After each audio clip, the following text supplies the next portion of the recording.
আজ একটা চিকেনের রেসিপি তোমাদের সাথে শেয়ার করছি। যখন যেটা প্রয়োজন মনে হয়েছে তখনই দিয়েছি। চিকেনটা রুটি, লুচি, পরোটার সাথে দারুণ লাগবে। চিকেনটা ভালো করে ধুয়ে চিকেনটাকে নুন, হলুদ, শুকনো লঙ্কা, কিছুটা মশলা, টক দই আর সর্ষের তেল দিয়ে মাখিয়ে 1 ঘন্টা মতো রেখে দিয়েছি। যা কিছু মশলা ব্যবহার করেছি সব কিন্তু আমি উপরে স্ক্রিনে লিখে দিয়েছি, তোমরা পজ করে চাইলে দেখে নিতে পারো। কড়াই গরম হলে সর্ষের তেল দিয়ে নিয়েছি আর তাতে পেঁয়াজ কুচি ভেজে নিয়েছি, আর পেঁয়াজ ভাজার সময় একটুখানি নুন দিয়েছিলাম। আর আগে থেকে যে চিকেনটা আমি মাখিয়ে রেখেছিলাম সেই চিকেনটা কড়াইয়ের মধ্যে ঢেলে দিলাম।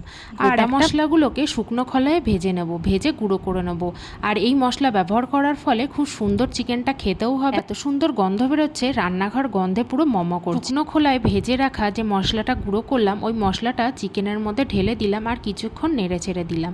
নেড়ে কিছুটা জল শুকিয়ে আসলে আমি একটা টমেটোকে কুচি কুচি করে কেটে দিয়ে দিলাম, আর 7-8টা লঙ্কাও দিয়ে দিলাম গোটা ফ্লেভারের জন্য। আমি এখানে কিছুটা ক্যাপসিকাম আর পেঁয়াজ কেটে নিয়েছি, যেভাবে চিলি চিকেনের ক্যাপসিকাম পেঁয়াজ কাটে ওইভাবেই কেটে নিয়ে সবার লাস্টে একটু দিয়ে দিলাম। টমেটোটা কিন্তু গলে গেছে, তারপরে আমি দিয়েছি। তার মাঝখানে আমি একটু টেস্টও করে নিলাম নুন ঝাল সব কিছু ঠিক আছে কিনা, আর দেখলাম সব কিছুই ঠিক আছে। তারপর লাস্টে একটু ধনেপাতা কুচি আর ঘি ছড়িয়ে দিলাম।